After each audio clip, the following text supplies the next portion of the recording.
Hi, this is Jaya. In this video, we shall see the summary of The Return of the Native, a novel by Thomas Hardy. This is Thomas Hardy's sixth published novel and it takes place in the environments of Higden Heath, and it is written with the exception of the epilogue with after courses which covers exactly a year and a day. The story begins with a narrative on the evening of Guy Fawkes' night as Dickory Wen is slowly crossing the heath with his van, which is being drawn by ponies. And in his van he has a passenger with him.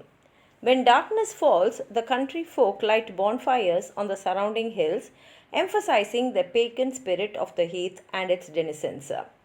Wen is a riddle man, and he supplies the farmers with a red mineral called riddle, which the farmers use to mark their sheep because all the sheep will be grazing together.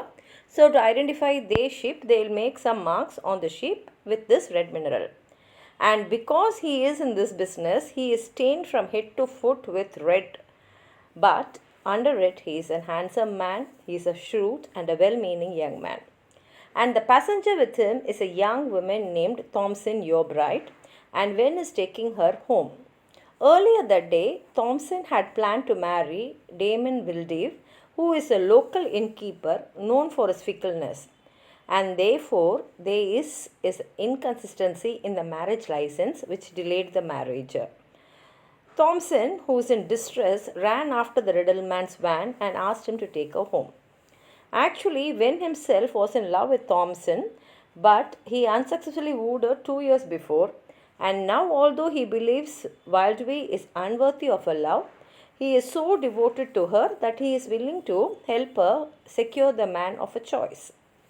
At length, Wen reaches Bloom's End, which is the home of her aunt. Her aunt's name is Mrs. Yobright, and Mrs. Yobright is a good woman and who is also somewhat proud and inflexible, but she is a person who wants the best for Thompson. In the earlier months, she opposed her niece's choice of husband and even publicly forbade the banns. Now, since Thompson has compromised herself by leaving town with Wildwy and returning unmarried, the best outcome Mrs. Yobright can envision is for the postponed marriage to be duly solemnized as soon as possible. She and Wen both begin working on Wildwy to make sure he keeps his promise to Thompson. Wildwy, however, is still preoccupied with Eustachia's wife, an exotically beautiful young woman living with a grandfather in a lonely house on Egdon Heath. Eustacia is a black-haired, queenly woman whose Italian father came from Corfu and who grew up in Budmouth, a fashionable seaside resort. She always keeps herself aloof from most of the heath folk, and they in turn consider her an oddity, and some even think she is a witch. She is nothing like Thompson because Thompson is a sweet-natured person. She loathes the heath yet roams it constantly carrying a spyglass and an hourglass. The previous year she and Wildwy were lovers. However, even during the height of her passion for him, she knew she only loved him because there was no better object available. When Wildwy broke off the relationship to court Thompson, Eustachia's interest in him briefly returned. The two met on Guy Fawkes' night and Wildwy asks her to run off to America with him, but she demurs. In the second book, The Arrival, Eustacia drops Wildwy when Mrs. Yobright's son Clyme, a successful diamond merchant, returns from Paris to his native Egdon Heath. Although he has no plans to return to Paris or the diamond trade, and in fact he is planning to become a schoolmaster for the rural poor, Eustacia sees him as a way to escape the hated heath and begin a grander, richer existence in a glamorous new location. With some difficulty, she arranges to meet Clyme, and the two soon fall in love. When Mrs. Yobright objects, Clyme quarrels with her, and later on she quarrels with Eustacia as well. When he sees that Eustacia is lost to him, Wildwy marries Thompson, and she soon gives birth to a daughter the next summer. Clyme and Eustacia also marry and move to a small cottage 5 miles away, where they enjoy a brief period of happiness. However, Clyme studies night and day to prepare for his new career as a schoolmaster, while Eustacia clings to the hope that he will give up the idea and take her abroad. Instead, he nearly blinds himself with too much reading, then further mortifies his wife by deciding to eke out a living as a furs cutter. Eustacia, her dreams blasted, finds herself living in a hut on the heath, chained by marriage to a lowly labouring man. In the third book, The Fascination, Wildby reappears. He has unexpectedly inherited a large sum of money and is now in a better position to fulfill Eustatia's hopes.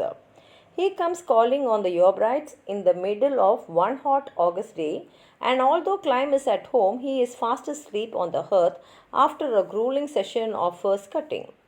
While Eustacia and while are talking, Mrs. Yeobride knocks on the door. She comes because she has decided to pay a courtesy call in the hopes of healing the estrangement between herself and her son. Eustacia looks out at her and then, in some alarm, ushers a visitor out at the back door. She hears Clym calling to his mother and, thinking his mother's knocking has awakened him, remains in the garden for a few moments. When Eustacia goes back inside, she finds Clym still asleep and his mother gone. Clym, she now realizes, merely cried out his mother's name in his sleep. In the fourth book, The Closed Door, Mrs. Yeobride, turns out, saw Eustacia looking out at the window at her, and she also saw Clym gear by the door and so knew they were both at home. Now thinking she has been deliberately barred from her son's home, she miserably begins a long hot walk home. Later that evening, Clym, who is not aware about her attempted visit, heads for Bloom's End and on the way finds his mother crumpled beside the path, dying from an adder's bite. Adder is a snake. When she expires that night from the combined effects of the snake's venom and heat exhaustion, Clym's grief and remorse make him physically ill for several weeks.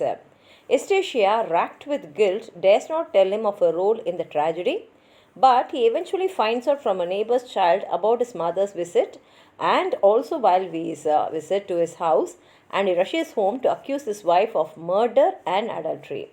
Eustacia refuses to explain her actions, instead reproaches him for his cruelty. She then moves back to her grandfather's house, where she struggles with the despair while she awaits some word from Clym.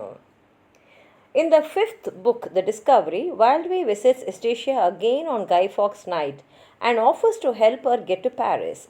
Eustacia realizes that if she lets Wildby help her, she will be obliged to become his mistress. She tells him she will send him a signal by night if she decides to accept her. Clym's anger, meanwhile, has cooled and he sends Eustacia a letter the next day offering reconciliation. But the letter arrives a few minutes too late because by the time her grandfather tries to give it to her, she has already signaled to Wildby and set off through wind and rain to meet him. She walks along weeping, knowing she is about to break her marriage vows for a man who is unworthy of her. Wildby readies a horse and gig and waits for Eustacia in the dark. Thomson, guessing his plans, sends Clym to intercept him. She also by chance encounters Diggory Wen as she dashes across the heath herself in pursuit of her husband. Eustacia does not appear. Instead, she falls or throws herself into a nearby Shadwell weir. Clym and Wildby hear the splash and hurry to investigate. Wildby plunges recklessly after Eustacia without bothering to remove his coat, while Clym, proceeding more cautiously, nevertheless is also soon at the mercy of the raging waters. Wen arrives in time to save Clym, but is too late to save the others. When Clym revives, he accuses himself of murdering his wife and mother. In the book 6, The After Courses, in the epilogue, Wen gives up being a riddleman to become a dairy farmer. 2 years later, Thomson marries him and they settle down happily together. Clym, now a sad, solitary figure, eventually takes up preaching. Hardy has also given an alternative ending, and in the footnote he says that the writer may state here that the original conception of the story did not design a marriage between Thomson and Wen. He was to have retained his isolation and weird character to the last, and Thomson remaining a widow. but certain circumstances of serial publications led to a change of intent. Readers can therefore choose between the endings, and those with austere artistic code can assume the more consistent conclusion to be the true one, is what is said by Hardy. And here ends the novel.